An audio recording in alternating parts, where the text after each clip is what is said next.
Hey everyone, welcome back to Ian Makes. Today, we're going to modify our multi-sport trailer.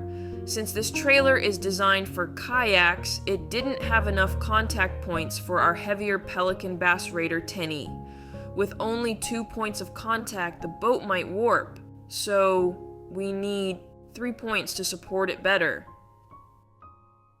The RightOn multi-sport trailer is a fantastic trailer, perfect for transporting a variety of outdoor gear like kayaks, bikes, and small, lightweight boats.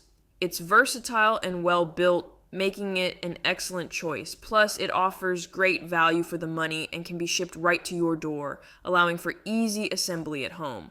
My grandma is kind enough to transport me and the trailer around in her 2005 Ford Focus wagon.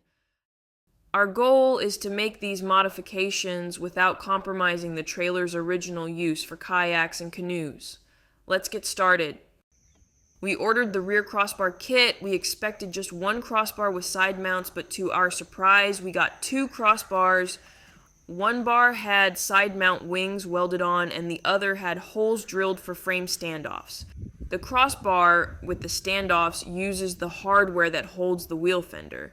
It's an easy install, but we discovered that the wings were not as long as the original crossbar we already had on the trailer, which was a bit of a disappointment, but thanks to the extra crossbar, it worked out even better.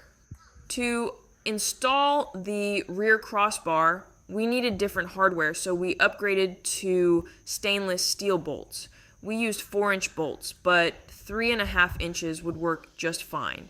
The holes in the crossbar didn't match the rear of the frame, so we drilled new holes in the crossbar, not the trailer frame. This allowed us to use the wide-spaced holes in the trailer frame and, in the long run, create one big roller using 1-inch thin-walled PVC pipe. We also use the same PVC pipe to create covers for the bolts that go into the crossbars.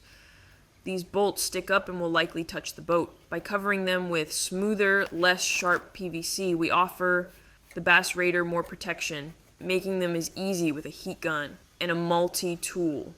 Now you cut out a notch, heat up the pipe, and quickly slip it on over the bolt. Afterwards, you trim and sand for a perfect fit. We used a long level as a straight edge to make sure the 3 points of contact were of the same height and adjusted as needed. We cut one PVC pipe straight down one side, which allowed us to pop it onto the bracket with the wings. We were shocked how well that worked.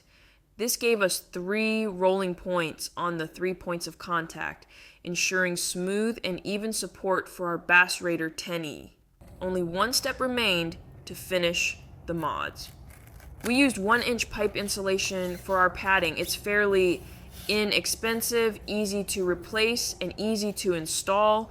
We used the kind that seals on one side. Not shown in the video was the need to go back and put some Gorilla Tape on the seams.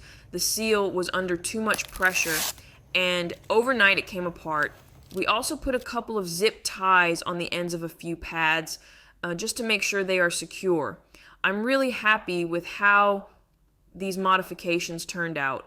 I'll do a real review of the mods after using them to tell you what worked well and what didn't. If you enjoyed this video, make sure to like, subscribe, and hit the bell icon to stay updated with my latest projects. Feel free to ask any questions in the comments below. Thanks so much for watching, and see you next time on Ian Makes.